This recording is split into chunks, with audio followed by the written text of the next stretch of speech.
Bom dia! Começando aqui mais uma aula de resumo de livro, né? Hoje a gente vai conversar sobre o livro Liturgia do Ordinário, de T.C. Warren. Esse livro, ele é muito interessante, né? Por isso que eu trouxe ele aqui. E, assim, de uma maneira geral, ele fala sobre como nós enxergarmos a nossa espiritualidade, vivermos a nossa espiritualidade, a nossa devoção a Deus nas tarefas do cotidiano, tá? Então, eu vou fazer uma apresentação geral do livro, dos capítulos dele, e vou me deter em um capítulo especial, que é o capítulo que tem mais a ver com o contexto, assim, todos têm, né? Porque todos os capítulos falam sobre a gente viver para Deus em tudo que a gente faz. E eu falo disso o tempo inteiro, né? Sobre que a gente não precisa separar, e não devemos, do meu ponto de vista, colocar Deus numa caixinha ou um compromisso na minha agenda. Deus, ele é a minha vida e minha vida nele. O livro, ele fala sobre isso, né? A gente vai ver isso. Só que tem um capítulo que fala sobre trabalho. E aí eu vou me deter um pouquinho mais nesse capítulo de trabalho, tá bom? Parece assim, que eu acho que se eu fosse escrever um livro, né? E eu vou escrever, estou escrevendo um livro, assim, mas esse livro poderia ter sido escrito por mim, assim, né? Não no sentido do talento da autora, que é muito, muito gostoso de ler, é divertido, ela é engraçada às vezes, sabe? De uma maneira bem sutil, é fácil de ler, ela faz umas combinações, às vezes até poéticas, assim, não nesse sentido que eu digo que poderia ter sido escrito por mim, né? Não tenho essa pretensão, mas quero dizer assim, como é que eu vou dizer? De visão de mundo, né? Nós compartilhamos muito de visão de mundo. Sim, esse livro poderia ter sido escrito por mim no sentido assim, de que traduz, eu não me lembro, assim, acho que 100% do que está aqui é o que eu penso, né? E é muito difícil a gente encontrar isso. E em alguns casos, ela explica para mim coisas que eu já pensava e não conseguia traduzir com palavras, né? Então, enfim, é um livro que eu recomendo muito se você deseja viver mais de Deus assim no seu cotidiano, nas coisas corriqueiras do seu dia a dia, tá?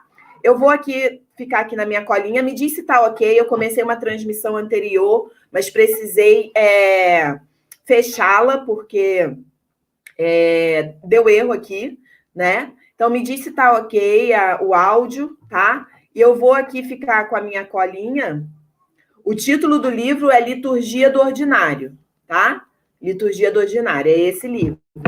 É o livro que eu sorteei, inclusive, na Rota do Desatar, né? Na Rota do Desatar, eu fiz um sorteio na última live, e obrigada, Claudine. Eu fiz o sorteio na última live e foi esse livro que eu sorteei. Já deve estar chegando na casa da ganhadora. Por que eu sorteei esse livro? Porque no período da Rota dos Atamarias, né, eu estava lendo ele e via muita conexão. Tem, inclusive, um capítulo sobre descanso. Enfim, é muito bom, né? Então, assim, de uma maneira geral, o que eu quero dizer sobre o livro? Ele é fácil de ler, não é daqueles livros que você precisa ter muito conhecimento prévio, sabe? Ele é muito tranquilo de ler.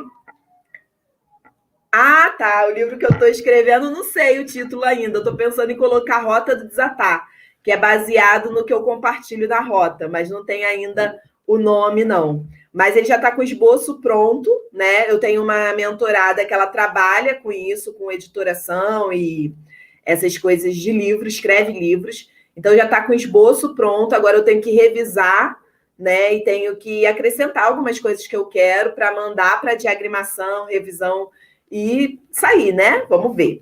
Eu preciso organizar, que eu estou com um volume muito grande de trabalho e estou precisando organizar um pouco melhor isso. Mas aqui no Liturgia do Ordinário, o que eu posso dizer? É um livro, como eu disse, fácil de ler, né? Ele é curtinho, curtinho assim. Deixa eu ver quantas páginas para não mentir. 200 páginas, né? É um livro curto, para mim, ele é um livro curto. Ele é de fácil leitura. E uma coisa que eu acho que pode causar estranheza é porque a autora, ela é anglicana, né? Porque assim, o cristianismo ele tem o católico, o protestante e tem óbvio que tem outras ramificações, mas tem o anglicano. Por quê? O anglicano, não sei se vocês conhecem, mas ele está no meio entre católico e protestante. Por quê? O anglicanismo, né, na reforma protestante, o que aconteceu? Tinha a igreja católica, com todos os seus dogmas, toda aquela tradição, né? E a reforma protestante veio rompendo com tudo isso. Uma nova liturgia, uma nova liturgia, não, uma nova doutrina, principalmente. A base da reforma protestante era o quê? A salvação é pela fé, né? Não é através da igreja, é pela fé, direto com Deus. Então, através de Jesus. Então, a reforma protestante trouxe isso. Na Inglaterra, o que aconteceu? Tinha uma disputa muito grande entre católicos e protestantes. Então, isso aí é história, né? Uma disputa muito grande entre católicos e protestantes, uma disputa política, e a rainha, na época, a rainha Elizabeth, se ela cedesse aos católicos, ela perderia metade do reino, se ela cedesse aos protestantes, ela perderia metade do reino. Então, o que ela fez? Ela criou a igreja anglicana. O que é a igreja anglicana? Ela é toda a doutrina protestante, a fé.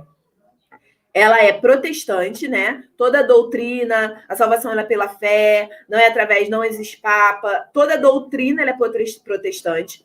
Mas o ritual litúrgico ficou muito do catolicismo. Então, ela tem uma liturgia muito pesada. O que é uma liturgia? Um ritual de culto. Então, tem a leitura, tem uma liturgia que se assemelha muito mais à igreja católica do que à igreja protestante. Então, quando você estiver lendo, tenha isso em mente. A autora é, sim, protestante, ela não é católica, né? Mas tem coisas que ela vai falar que parece que ela é católica por conta disso, por causa da liturgia. Então, por exemplo, existe uma roupa específica daqueles que ministram o culto. Tem todo esse ritual que lembra o catolicismo, mas, por exemplo, não tem imagens, entendeu? Então, essa é a única ressalva que eu faria sobre o livro, não uma ressalva de tome cuidado com isso, não, mas de alerta mesmo para você não achar que é um livro católico. E poderia ser, né? Porque eu vejo assim, eu leria, não acho que eu li, mas eu leria livros católicos se a mensagem dele estiver alinhada com aquilo que eu penso, né? E é o caso aqui, tá bom? Então, essa é uma visão geral. Agora eu vou passar rapidamente, assim, apresentar para vocês os capítulos, tá? E depois eu falo do capítulo que eu quero me deter. Então, o primeiro capítulo é Acordando, né? É sempre assim, ela sempre tira algo do seu cotidiano, do seu dia, porque ela pega situações do dia dela e ela reflete em cima disso, baseado na liturgia da igreja, tá? Então, o primeiro capítulo é Acordando, batismo e aprendendo a ser amada. O que ela reflete nesse capítulo? Sobre o ato de acordar, né? Ela percebe assim que quando ela acorda, ela tá meio sonolenta e ela tá meio sonolenta assim, e é como se ela não assumisse ainda quem ela é, tá naquele estágio de limbo assim. Ela diz, ainda quando minhas filhas vêm pular em cima de mim, eu demoro um pouco a acordar. E ela reflete que nesse momento que ela demora um pouco a acordar, é como se ela não estivesse assumindo a sua identidade. E ela relaciona isso ao batismo. Por quê? O batismo, ele tem o símbolo litúrgico, né, de nós termos sido aceitos por Deus e assumido uma nova identidade, a identidade de filhos. Então, esse momento em que ela está acordando, ela reflete de maneira muito rica, que eu não vou conseguir traduzir aqui, porque eu só vou passar, né? Só vou dar essa mensagem de maneira muito rica, como que todos os dias nós precisamos nos lembrar que somos amados. Porque na liturgia da igreja dela, né, se eu não me engano, tem uma pia batismal na entrada, assim, pelo que ela fala, eu não conheço essa liturgia, mas tem uma pia batismal e todo mundo que entra ali bota a mão naquela água e passa na cabeça como uma lembrança de que de que nós fomos batizados e esse batismo me dá uma nova identidade. Qual? Filha amada de Deus. Né? Então, ela reflete sobre isso, sobre a importância de se ver amada por Deus todos os dias. E para não ficar nenhum preconceito contra a igreja anglicana, esses rituais, né, eles não têm valor em si. Ela até fala isso no livro. Esse ritual, ele não tem um valor em si. Não é que quando eu passo a água, acontece algo mágico. Não. A liturgia, ela tem esse papel de me lembrar, de trazer sempre a memória. É o mesmo caso da Santa Ceia para a gente. É uma liturgia que nós, protestantes, né, praticamos. Essa liturgia da ceia, a Santa Ceia, ela diz o quê? Ela não promove nenhum efeito mágico ali, quando eu como pão ou quando eu bebo vinho. Não, ela é um ritual que me lembra que Jesus morreu e ressuscitou, e um dia eu vou cear com ele novamente. É um memorial, tá bom? Então, o segundo capítulo é Arrumando a Cama, liturgia, ritual e o que forma uma vida. Ele é ótimo para entender a visão dela sobre liturgia, né? Porque nesse capítulo ela fala sobre arrumar a cama. Ela diz que ela nunca entendeu por que as pessoas arrumam a cama, porque ela não arruma, né? Ela não arrumava. Ela não entendia por que as pessoas arrumam a cama, porque é algo que você vai arrumar e depois vai desarrumar e ainda vai arrumar novamente, depois vai arrumar novamente. É um trabalho sem sentido, né? Que ela fala. E aí ela disse que pesquisou e viu que tem muita gente que arruma a cama antes de dormir.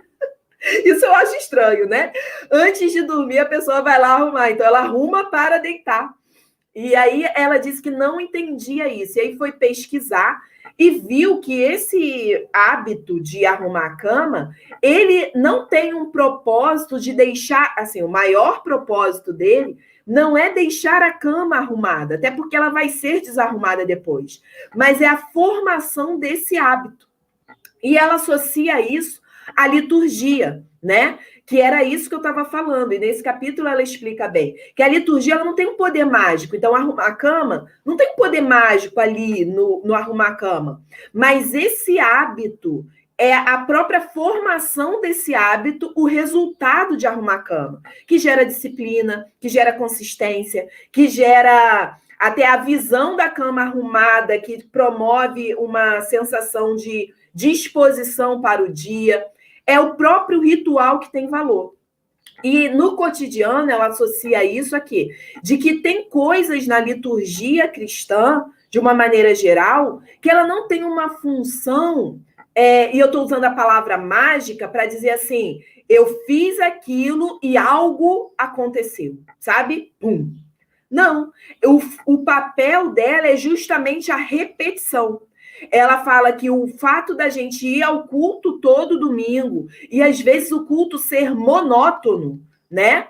Não tem nada de ruim nisso, porque a monotonia do culto, ou seja, a repetição do culto, ela cumpre um papel. O papel de quê? De formar um hábito, de nos ensinar uma forma de vida. Ela faz muitas analogias assim, sobre o andamento do culto. Ela conta de um dia de que ela foi no culto, que ela vai ao culto de manhã, né? Esse é um costume nas igrejas do norte, em geral, o culto ser no domingo pela manhã, o culto principal, digamos assim. Então, ela foi no culto de manhã e o culto estava muito chato, que ela falou, né? É aquela pregação, aquela coisa, aí vai, levanta, senta, fala. E ela disse assim que saiu do culto com a sensação de que aquilo ali foi meio que uma perda de tempo. E Deus a fez refletir que essa aparente perda de tempo é o ritmo da vida cristã. Que tem muitas coisas que a gente faz pela rotina. E a rotina, ela tem um papel, né? O papel da gente se manter consistente, da gente fazer aquilo todos os dias, tem um sentido espiritual nisso. E quando eu digo espiritual, eu não quero dizer necessariamente sobrenatural. Um sentido espiritual que não é apenas uma coisa que secular, que não tem nenhum valor para Deus. Espiritual no sentido de ter valor para Deus, sabe? A nossa rotina, o nosso cotidiano, ele tem um valor. E no capítulo que a gente vai entrar mais, você vai ter maior clareza disso. Então, esse é o capítulo 2. O capítulo 3, escovando os dentes, ficando em pé, ajoelhando, prostrando e vivendo em um corpo. Nesse capítulo, ela fala ela reflete que a maior parte da nossa vida, ela é manutenção. Eu achei isso muito interessante, muito brilhante a percepção dela. Porque a maior parte da nossa vida não são coisas inéditas que a gente está fazendo, não é aquele romper, não é aquele momento de ahá, né? Que eu falo que às vezes a gente está em busca de viver momentos assim de ápice. Ela fala que a maioria da nossa vida é manutenção, como escovar os dentes, lavar as roupas, lavar a louça, até comer, se alimentar. A maior parte da nossa vida a gente está mantendo o que a gente já tem. E isso é relevante para quê? Ela reflete que a gente mantém o nosso corpo e que a gente vive a nossa devoção através desse corpo. Então, ficando em pé, aí ela vai comparando com a liturgia da igreja, né? Ficando de pé, ajoelhando, levantando as mãos, fechando os olhos. Olha como o nosso corpo, ele traduz a adoração, e esse movimento do corpo na liturgia do culto, ele tem um valor, né? Abre os olhos, fecha os olhos. Hoje, assim, nas igrejas, pelo menos na minha, né? Que minha igreja não é tradicional, ela é mais pentecostal. Se perdeu um pouco disso, porque antes a liturgia ela era muito marcada. E aí tinha o quê? Por exemplo, eu me lembro quando eu era uma criança, né? Tinha sempre assim, vira para o seu irmão ao seu lado e fala alguma coisa, né? Agora é hora de ficar em pé, agora é hora de ficar sentada. Agora você vai cantar junto com seu irmão. A leitura responsiva da palavra. Tudo isso está ensinando coisas para gente, está moldando em nós, ela fala, uma forma de viver. Então, quando você vai ao culto, que é o exemplo que ela dá, né? E o culto é chato, por exemplo, isso não está fora do script. Não é que aquele culto não serviu para Deus. Aquele culto está mostrando para mim que nem tudo na minha vida vai ser interessante, que nem tudo vai ter aquele momento de ápice. A maior parte da vida ela é manutenção, e não é porque ela é manutenção que ela não é importante e que eu devo desprezar, muito pelo contrário, tá? O próximo capítulo, 4, é Perdendo a Chave, Confissão e a Verdade sobre Nós Mesmos. Esse capítulo, ela reflete que ela tinha um dia programado e aí, na hora de sair de casa, ela perdeu a chave do carro. E aí vem aquela agonia, aquela reclamação interna, raiva, irritação, e ela vai refletir depois, aí depois ela encontra a chave, mas ela reflete o quê? O quanto nós não temos controle sobre aquilo que a gente acha que tem controle. E como que isso, essa falta de controle, ela molda uma certa forma de viver em nós, porque nós temos a expectativa de ter, mas na realidade nós não temos o controle. Então é importante a gente refletir sobre isso, é o que ela faz nesse capítulo. 5, comendo as sobras de ontem. Palavra, sacramento e nutrição negligenciada. Esse capítulo foi muito importante para mim, porque ela fala que ela vai comer uma sopa de tacos, que é uma sobra da comida de ontem, né? E aquela comida, ela não tem graça nenhuma, assim. Ela é um requentado de uma sopa, que era uma sopa enlatada. Então, era uma sopa enlatada já de ontem. Ontem foi uma sopa enlatada. E hoje era o requente dessa sopa enlatada de ontem. E ela refletiu o quê? Como que essa sopa enlatada, sem graça nenhuma, nutre o corpo dela. Isso é muito interessante, né? Assim, porque às vezes a gente está esperando que o culto, a palavra, a aula, né, a live, seja aquela coisa que vai me impactar, né? A gente vive na sociedade do espetáculo, onde tudo tem que ter um impacto, tem que ter uma expectativa de espetáculo. E aí ela reflete em como essa sopa, mesmo não tendo nada disso, ela nutre o corpo dela, ela cumpre a função dela. E assim na nossa vida, né? Tem coisas que são cotidianas, ordinárias, no culto, na vida, que não tem nenhum espetáculo, que não impacta, que não é um romper, mas que nutre, que cumpre a função, né? E aí, eu acho que é nesse capítulo que ela fala do culto chato, que o culto é chato, a palavra parece que é insossa, que não causa nada, mas não é porque aquela palavra não teve aquele impacto que ela não teve uma nutrição, que ela não teve um propósito, que ela não cumpriu um papel. Até porque a própria Bíblia diz, né, que nenhuma palavra é lançada em vão. Toda semente ela vai e cumpre o seu propósito, né? Toda palavra lançada cumpre o seu propósito. Então, ela reflete sobre isso nesse capítulo. Não vou ficar falando muito, porque senão eu vou me deter muito nele. Aí o capítulo 6 é Brigando com meu marido. Quem nunca? Passar a paz e a obra cotidiana da Shalom. Tem um ritual na igreja dela que é o quê? Passar a paz. É a hora em que você vira para o irmão e declara a paz para ele. Esse ritual tem a função, né? Traz a lembrança que eu sou mensageira de boas novas e que está em mim a paz e sobre o relacionamento e tal. E o que ela reflete nesse capítulo? Sobre como, muitas vezes, ela compartilha da paz alegremente com um estranho, né? Ela compartilha com liberdade e alegria da paz com um estranho, com uma pessoa que ela quase não vê na igreja, mas com aqueles que ela ama, ela perde a paciência rapidamente e esquece dessa missão de mensageira da paz, né? Então, assim, nesse capítulo, ela fala sobre os nossos relacionamentos familiares, sobre como isso também molda uma espiritualidade em nós. O capítulo 7 é o que eu vou me adentrar um pouco mais, então vou pular ele. O 8, ficando presa no trânsito, tempo litúrgico e um Deus sem pressa. Acho que não precisa nem muita explicação sobre esse capítulo, né?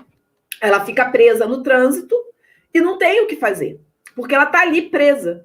E ali ela reflete como Deus não tem pressa. E como a gente vive numa sociedade que está acelerada, em que tudo tem que ser para ontem, mas que Deus não tem pressa. E a gente tem que se adequar ao tempo de Deus, que também tem a ver com o capítulo que ela reflete sobre a falta de controle. Porque no trânsito, presa, você não tem controle, né? O capítulo 9 é Ligando para uma amiga, congregação e comunidade. Ela, através do relacionamento dela com uma amiga, que deixa ela esperando uma resposta, né?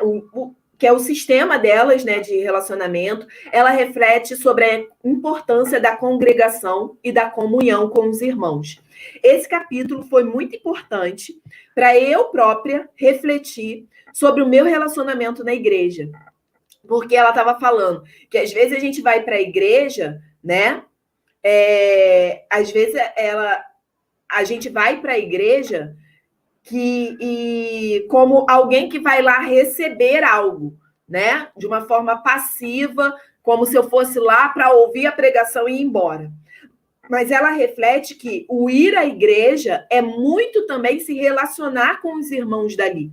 Então, a comunhão com os irmãos, ela tem um papel fundamental na nossa vivência cristã. E aí, esse relacionamento precisa de uma atenção específica, né? Então, me fez refletir meu próprio relacionamento, né? Eu me lembro quando eu terminei esse capítulo, eu pedi perdão a Deus e me comprometi a me envolver mais com os irmãos, sabe? Com os meus irmãos da minha igreja local. Eu falo sobre isso o quê, Brenda? Assim, que eu acho que acabou passando do tempo, porque tem um delay. Fala aí para mim. O capítulo 10 é Bebendo Chá, Santuário e Sabor. Esse capítulo também é maravilhoso. Nesse capítulo, ela fala sobre a importância de nós desfrutarmos prazer e o quê? Que eu até anotei aqui. Prazer e contemplação. A importância de nós desfrutarmos do prazer e da contemplação, desfrutarmos da beleza. Nesse capítulo, ela fala um monte de coisa, né? Mas a que mais me marcou foi... Eu até compartilhei... Deus não tem pressa. Realmente, sempre falo isso. Eu até compartilhei sobre isso na Rota do Desatar, que ela, na última, que ela fala sobre o quê? Ela fala que Deus criou a natureza de maneira bela. E ele fez isso para espectadores. E os únicos que podem apreciar a beleza da natureza somos nós. E a gente está passando pela vida assim, ó, né? É como se Deus tivesse criado um lindo espetáculo, né? Que é a natureza, e várias coisas belas do nosso dia a dia, e a gente não dá valor para isso. Então, ela reflete sobre isso quando ela para desfrutar do sabor de um chá, né? Ela provavelmente é inglesa, do sabor de um chá. Desfrutar ali daquele prazer, da temperatura quente, do aroma, do sabor. Então, esses pequenos momentos de prazer na nossa vida, eles também glorificam a Deus. Porque Deus nos criou com olfato, com visão, com paladar, com um propósito, né? A gente poderia ter que comer, já parou para pensar nisso? A gente poderia, assim, ter que comer para manter o corpo, mas não ter nenhum prazer nisso. Não, mas Deus fez com que essa função fosse prazerosa. Então, a gente deve aprender a desfrutar de tudo que Deus fez, porque assim nós estamos honrando a criação dele. E logo isso é uma adoração. E o último capítulo é dormindo, sábado, descanso e a obra de Deus, né? Preciso nem falar sobre o que ela fala nesse capítulo, sobre a importância de descansar.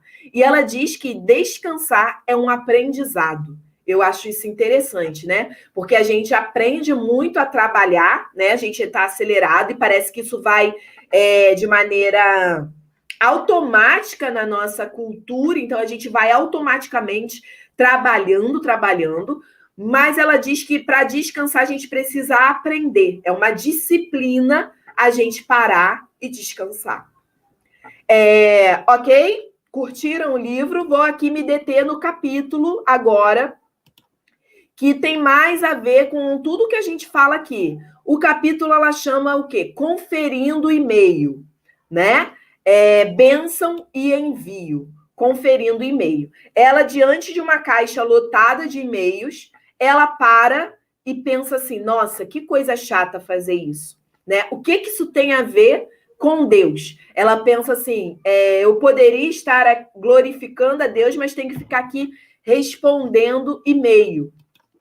E aí ela vai refletir que eu vou ler alguns trechos aqui que eu separei para vocês terem noção, porque nesse capítulo ela fala muito sobre a nossa vivência secular eclesiástica, né? Aquilo que glorifica a Deus e aquilo que a gente faz de maneira desconectada de Deus. Como integrar essas duas coisas? Então ela vai falar muito sobre trabalho, vocação e como a gente faz isso na vida diária, tá? Só esse capítulo aqui já seria uma aula à parte. No meu caso, né, que trabalho diretamente com esse tema. Então, de frente para uma caixa de e-mail lotada, a autora vê pessoas querendo respostas dela, esperando uma ação dela, porque todo e-mail demanda uma ação da autora, né? E ela relaciona isso com a bênção recebida no fim do culto, onde nós somos abençoados e enviados ao culto. A gente tem, acho que a tradição, né? A maioria das igrejas protestantes que a gente conhece tem a tradição da bênção apostólica. Então, eu imagino que o que ela está falando é algo semelhante a isso, que no final do culto ela recebe uma bênção e é enviada. E aí, por quê? Ser abençoada e enviada na missão de Deus parece distante na tarefa chata de conferir e-mail. Enquanto ela está ali, parada, conferindo e-mail, parece isso muito desconectado da missão de Deus, né? Da missão que Deus tem a realizar no mundo. Mas cada e-mail, ela reflete, toca a minha vocação, porque tem a ver com a minha vida familiar, profissional e cívica. Então, quando eu estou respondendo e-mail, eu estou ali cumprindo a missão de ser abençoada e enviada, porque eu estou dando uma resposta. Quando eu dou essa resposta ela está relacionada a alguma vocação minha, seja na área profissional, seja na área familiar, seja na área cívica minha como cidadã. Ela está conectando, ela está tocando a minha vida. A partir do momento que eu responder uma tarefa chata de e-mail, né? Perdão, só um momentinho.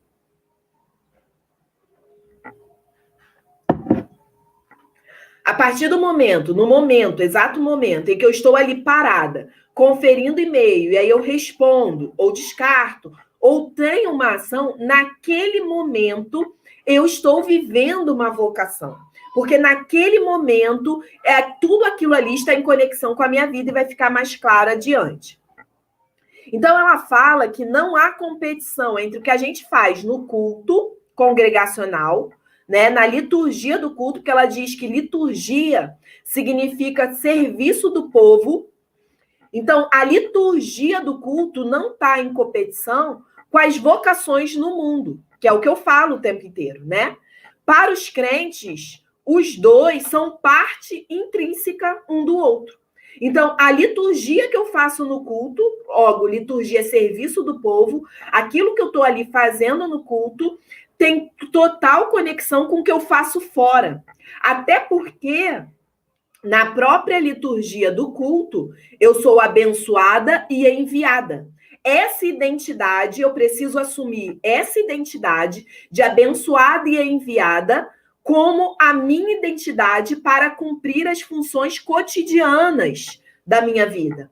Então, as minhas funções cotidianas de trabalho, como conferir e-mail, pagar impostos, separar papel, arrumar a casa, lavar a louça, preparar a comida do filho, tudo isso eu preciso estar consciente da minha identidade de abençoada e enviada. E aí é uma coisa que ela não fala no livro, mas eu fiquei refletindo e pensei que daria até uma aula, né? Porque tudo para mim dá uma aula, né? Sobre Abraão, né? Que foi abençoado e enviado. Por quê? Abençoar-te-ei e de ti farei uma grande nação. E você será bênção para todas as famílias da terra. Abraão, né? Abraão, ele tem isso. É isso, a vocação de Abraão, que é o início do evangelho, né? Tem algumas pessoas que ensinam isso, assim, como Abraão sendo o início do evangelho. Por quê? Porque em Abraão já está o ID. O ID não começa com Jesus. O ID começa com Abraão, porque Abraão ele é abençoado para abençoar, para ser bênção para todas as famílias da terra. Então, ele é abençoado para abençoar. Essa identidade de que eu sou abençoada para abençoar tem que estar em todas as ações que eu faço no meu dia, tá? Não apenas na minha vida profissional, não apenas na minha vida religiosa, mas em tudo que eu faço no meu dia, incluindo conferir e-mail. Muitos de nós ainda lutam, é uma frase do livro, tá? Muitos de nós ainda lutam com a tentação de dividir nosso trabalho secular das nossas vidas espirituais. Esse é o tema do meu trabalho, né? Essa separação em que a gente faz da nossa vida espiritual e o nosso trabalho secular. E olha que interessante, eu anotei essa frase por quê? Porque ela fala assim, a tentação. Então, assim, é uma tentação a gente separar as duas coisas. Eu achei isso muito interessante, essa visão. É uma tentação constante eu separar as duas coisas. Por quê? Porque as duas coisas devem andar juntas. Então, quando separo as duas coisas, eu estou enfraquecendo, eu estou empobrecendo a missão de Deus. Quando eu coloco minha vida espiritual num lugar e o meu trabalho secular no outro. É a constante tentação. Por quê? Porque é mais fácil a gente visualizar, é mais fácil a gente visualizar as coisas separadas. Tá bom, aqui eu penso em Deus, aqui eu penso no trabalho.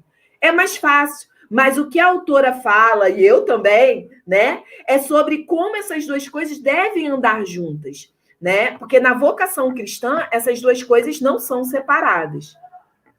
Somos pessoas que são abençoadas e enviadas. É o que eu falei, essa identidade transforma como incorporamos o trabalho e o culto no mundo, na nossa semana, até nos menores dias. Então, é essa identidade de abençoada e enviada que vai trazer a conexão entre tudo que eu faço na minha vida, né? No meu cotidiano. E ela fala que o ponto mais revolucionário da reforma protestante não foi a noção terrena de vocação, porque a Igreja Católica tinha isso muito separado. Aqueles vocacionados para o ministério cumprem um serviço no templo. são chamados, são os padres, monges, eles vão ter uma vida reclusa. Até hoje, né? O padre, por exemplo, ele não casa na tradição católica tradicional. Tradição tradicional. Mas na tradição católica oficial, o padre não casa. Hoje existe um movimento de padres casados, porque está acontecendo essa renovação. Mas você vê que a visão católica, ela separa muitas duas coisas. Aqueles que têm a vocação religiosa, eles vão ficar no templo, e aqueles que vão viver a sua vida. Agora, a tradição protestante, a reforma protestante, Martinho Lutero falava muito sobre a vocação na vida profissional, inclusive. Tem uma frase de Lutero que é: Deus vai tirar leite da vaca através daquele que é vocacionado para isso, né? O próprio Deus vai tirar leite da vaca através daqueles que são vocacionados para isso. Isso quer dizer o quê? Que Deus ele está atuando no mundo nas nossas vocações seculares, nas nossas vocações cotidianas, incluindo isso do leite da vaca, né? O reino de Deus, deixa eu ver aqui. A autora cita o livro Fé e Trabalho, né, de Tim Keller, ela fala muito sobre esse livro também. E eu gosto do que ela fala, assim, olha, vou ler essa frase aqui. O reino de Deus vem tanto por meio da nossa adoração congregacional, semanal, quanto pela nossa adoração dispersa no trabalho de cada dia. Eu gostei desse conceito de adoração dispersa, porque quando nós estamos no templo, no culto, nós estamos prestando uma adoração congregacional ali. Todos nós, em comunhão, estamos adorando a Deus. É um momento separado para isso, né? Para a dedicação a isso.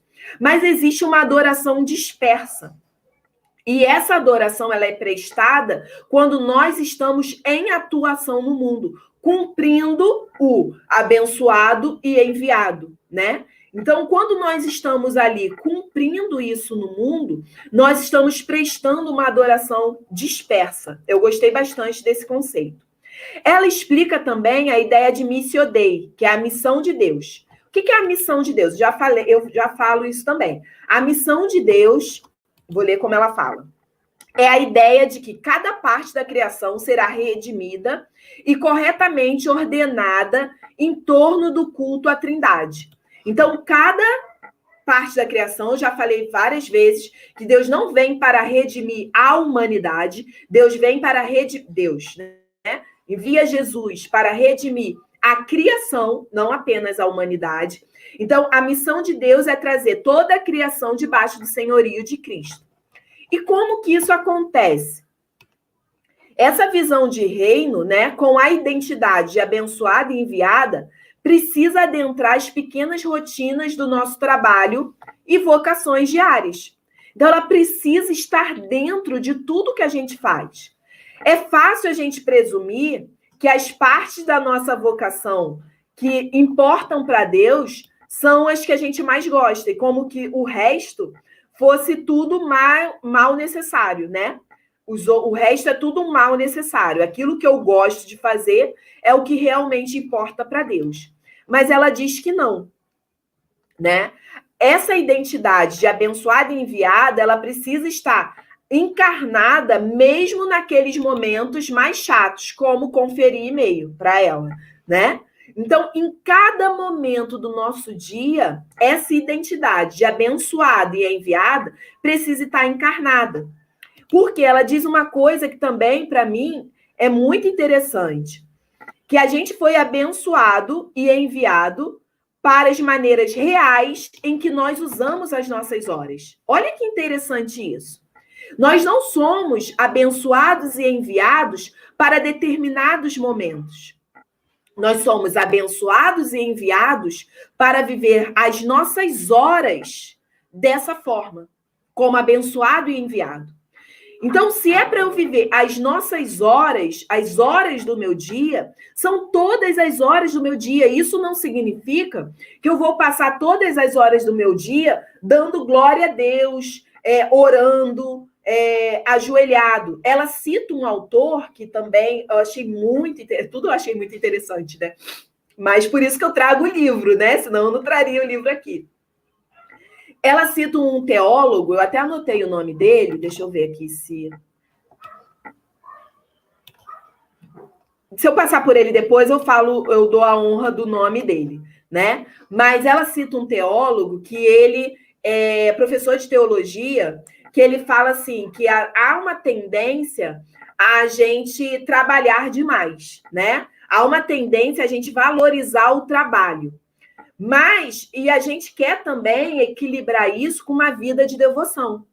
Mas esse autor, ele concorda que isso é necessário, mas esse autor, ele não concorda com a visão de que 10 minutos eu de joelhos orando, vou aprender mais de Deus do que 10 horas debruçadas sobre um livro. E às vezes a gente ouve isso na igreja, né? Que 10 minutos de oração vale mais do que você ler um livro ou coisas do tipo. O autor diz que não concorda com isso. Qual é a saída para ele? É eu passar 10 horas sobre os meus livros de joelhos. Eu achei isso, assim, tremendo. Por quê? Eu até anotei na barra do livro. Fazer tudo de joelhos. É como se eu fosse fazer tudo de joelhos. Não que eu vou literalmente estar ajoelhado em tudo que eu faço. Mas é o quê? É com o meu espírito dobrado aquilo, como se eu estivesse de joelho orando. Então, se eu estou conferindo e-mail, eu estou conferindo e-mail de joelhos. No meu espírito, de joelhos, porque aquilo ali é uma oração. Cada tarefa do meu dia é uma oração, é um louvor, né? Não é maravilhoso? Também achei isso maravilhoso. Eu vou fazer tudo de joelhos. Isso, assim, enche meu coração de uma maneira, né, que para mim traz muito sentido. Porque não importa o que eu estou fazendo, é aquilo que eu digo, que ela traduz o que eu já pensava de uma maneira muito mais eficiente.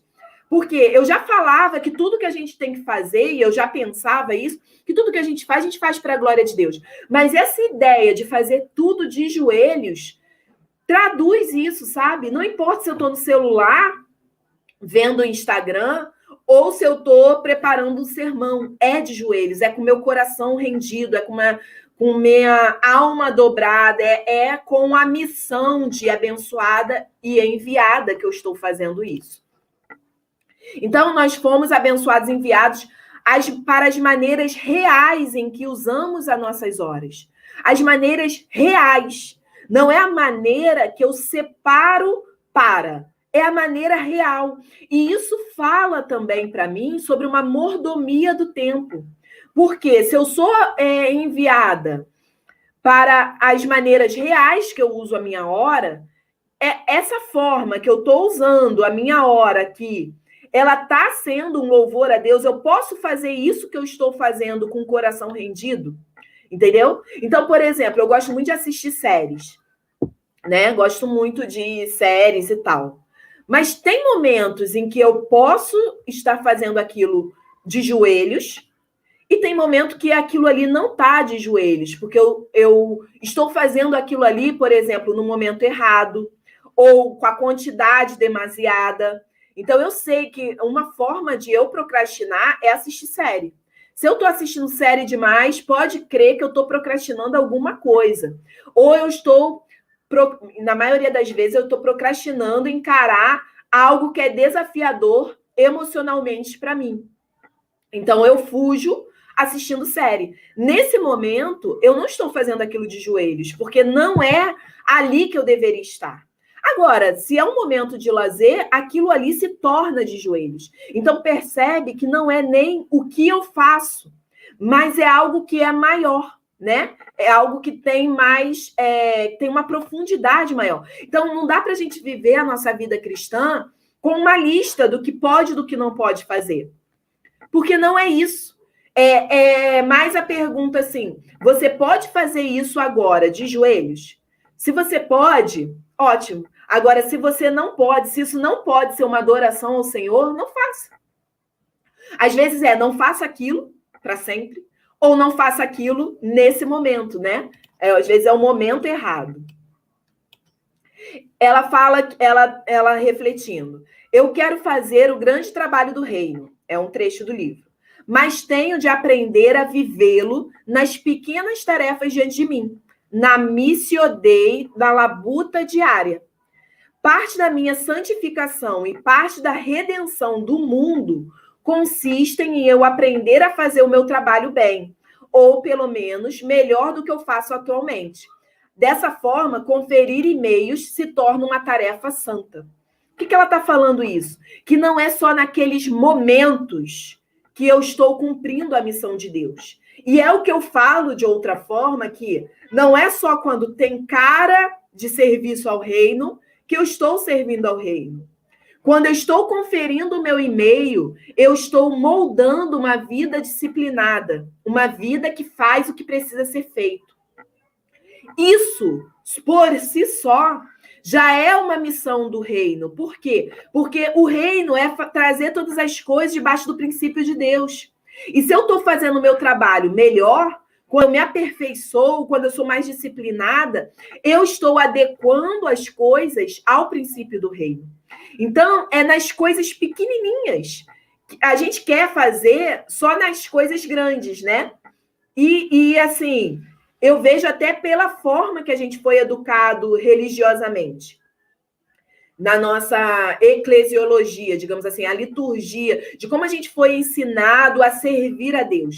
Parece que a gente serve a Deus quando está fazendo algo gritante, assim, algo que tem cara de reino de Deus. Mas as tarefas cotidianas, elas contribuem. Porque o meu trabalho ele vai ser mais bem feito com um monte de coisinhas pequenas que não tem cara de reino de Deus. Por exemplo, a gente quer criar filhos para o reino, né? Ser mães exemplares. Mas isso vai ser cumprido como? Quando nas pequenas tarefas. Quando eu coloco ele para dormir, quando eu arrumo a cama, quando eu preparo a comida, em coisas que em si isoladas parecem que não têm relação. Exato, Brenda. A Brenda está falando. Deixa eu botar aqui para todo mundo ler. Lembrei daquele versículo: faça como se fosse para o Senhor, em um contexto de trabalho. Sim, tudo que façais como se fosse para o Senhor, né? Enfim, a conjugação está meio errada aqui na minha versão, mas é isso. Tudo que você for fazer, faça como se fosse para Deus. Essa é a missão, né? E é tudo no trabalho, na vida cotidiana, né? Na vida de dona de casa, na vida, em tudo. Na manicure, né? Você vai na manicure, tudo, absolutamente tudo. E é essa ideia do de joelhos que eu gostei muito. Aí, seguindo aqui. Crescemos em santidade ao sermos afiados na nossa vocação específica. Eu gostei muito disso também. Não podemos ser santos em abstrato. Pelo contrário, nos tornamos um ferreiro santo, uma mãe santa, um médico santo ou um analista de sistemas santo. Buscamos a Deus em e por meio da nossa vocação e de um lugar particular na vida. Não dá para você buscar a Deus no abstrato. Você busca a Deus através da sua vida diária. E é como se você fosse santificado no exercício daquilo que você está fazendo. Então, a santificação não é isso que ela fala, acho que não preciso nem explicar melhor. Não tem como eu ser santa no abstrato, no nada. Eu vou ser uma mãe santa, uma profissional santa. E como eu vou ser uma profissional santa? Fazendo o meu trabalho, né? Eu não vou ser uma profissional santa orando. Eu vou ser uma profissional santa trabalhando, né? Não é abstrato, é em coisas concretas.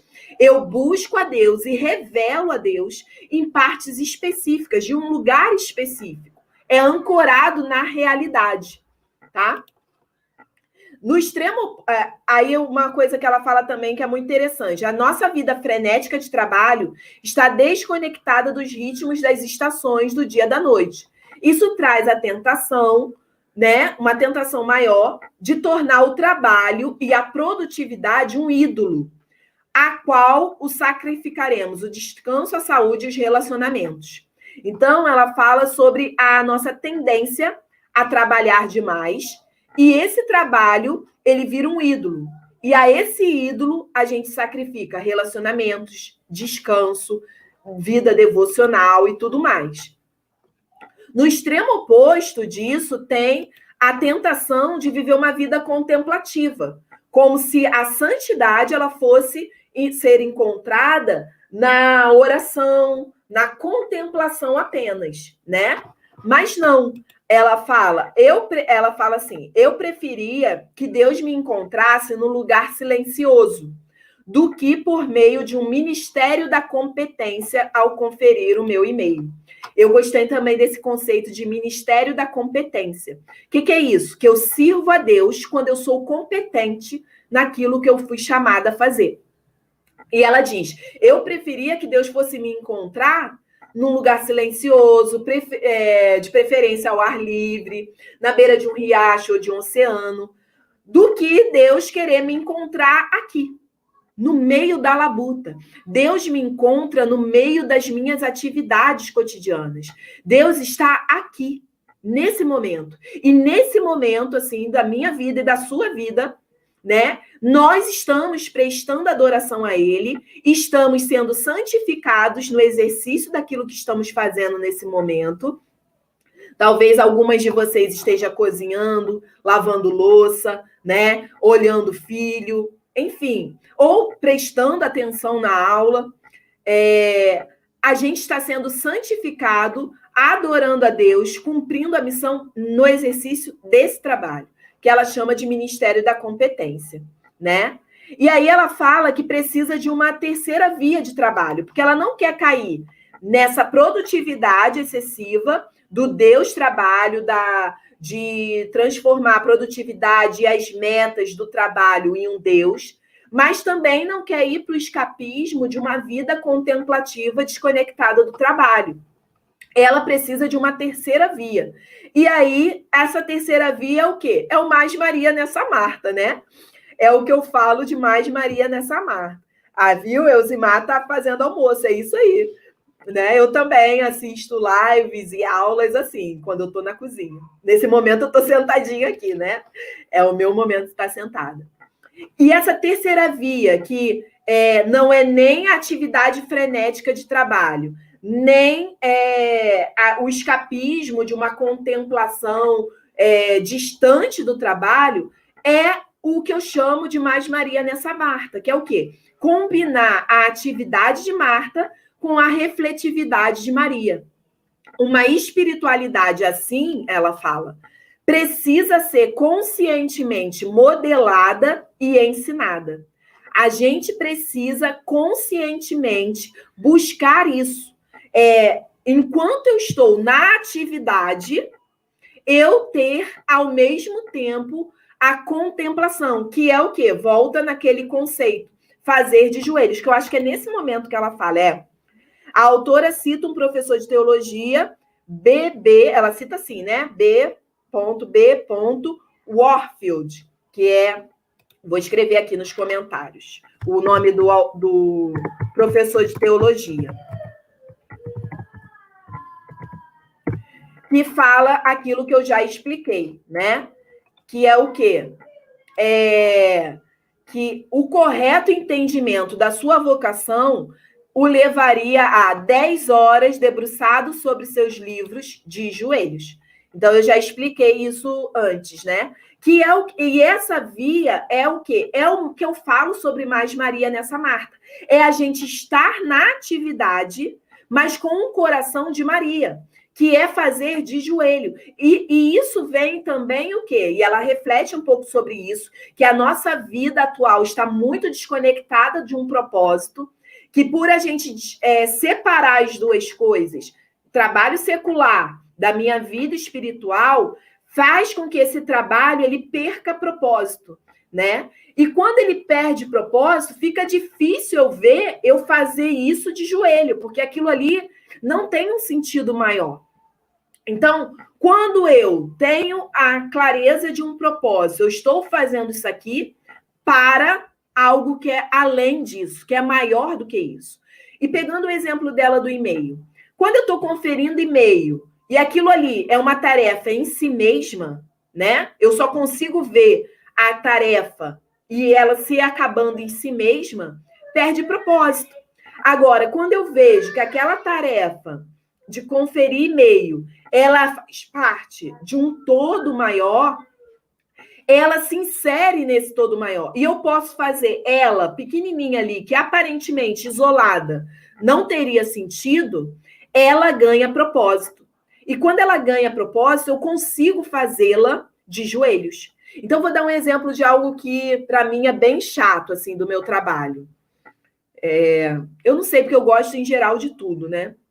Mas pagar a conta, eu acho que pagar a conta é o mais chato do meu trabalho, né? Ficar ali, planilha, botar conteúdo, o quanto recebeu, o quanto saiu. Essa é a parte que eu acho que é mais chata. Mas quando eu entendo que eu fazer aquilo ali contribui para que as finanças do meu negócio estejam alinhadas, que contribui para um negócio saudável, sustentável ao longo do tempo, que contribui para vidas desatadas e minha família viver uma vida confortável financeiramente, isso ganha sentido. Aquela tarefa chata de preencher a planilha, de pagar o imposto. Entende? Então, eu estou pagando o imposto de joelho, porque aquilo ali tem um sentido maior para mim. Não é aquilo isoladamente. E aí você aplica para o que você faz, né? Nas ações mais cotidianas. Quando a gente consegue ver o sentido maior, fica mais fácil eu fazer aquilo de joelhos. E aí eu encerro aqui com uma citação do livro que é: viver uma terceira via do trabalho, que é essa via que combina a atividade de Marta com a refletividade de Maria, em que buscamos santidade vocacional em e por meio do nosso trabalho, enquanto resistimos à idolatria do trabalho de metas cumpridas, nos permite viver tendo o trabalho como uma forma de oração, né? Essa citação, para mim, encerra o que ela resume, né? Conclui o livro, o que ela fala, não o livro, o que ela fala desse capítulo sobre trabalho, mas também contém a ideia do livro, que é o quê? Que é você viver na liturgia do ordinário. Do ordinário por quê? Do cotidiano. Aqui, a ilustração da capa é até interessante, né? Café, o pão, a coisa do cotidiano, que é você viver a sua vida como uma oração, né?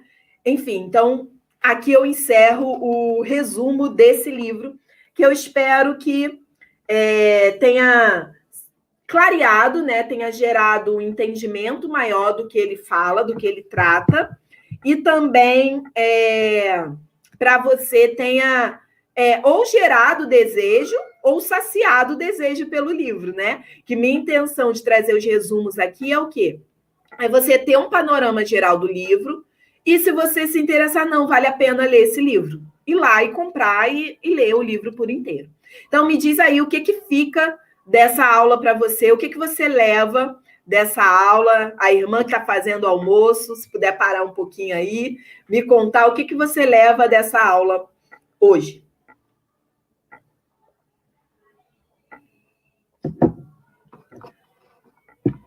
E aí, essa live vai ficar salva aqui, tá?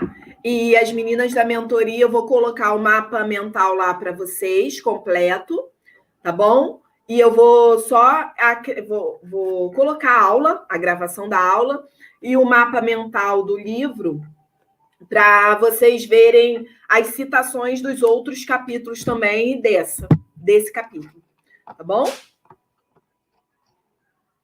Então, vocês estão aí, tá todo mundo com a mão na labuta diária, né? Leva uma leveza de uma vida rendida, fazendo tudo de joelhos. Eu acho, Brenda, assim, que para mim foi isso que ficou também, sabe? Essa sensação de uma vida de joelhos. Eu trago vários conceitos desse livro que eu percebo que eu vou usar mais, né? Como vida de joelhos, mistério da competência também, essa terceira via do trabalho, que para mim é um trabalho mais Maria nessa Marta, um trabalho que é uma oração, né? São coisas que, para mim, fazem muito sentido e traduz coisas que eu já pensava, mas que não tinha uma expressão tão boa para resumir, como esse fazer tudo de joelhos, né?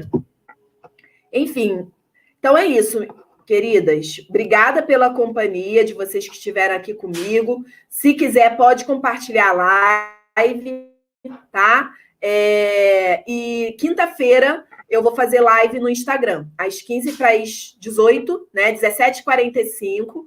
Eu entro ao vivo lá no Instagram para falar. Eu vou falar sobre pare. Acho que o título eu vou arrumar bonitinho, mas vai ser algo em torno de pare de procurar o que você ama, né? Sobre trabalho com propósito. Ah, Márcia.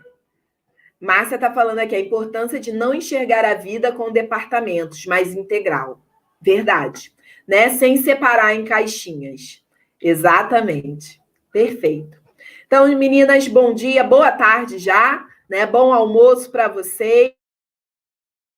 E nos vemos até mais. Quem tiver dúvida, quiser fazer algum comentário, pode deixar aqui ou me mandar no direct lá do Insta, tá bom? Um beijo.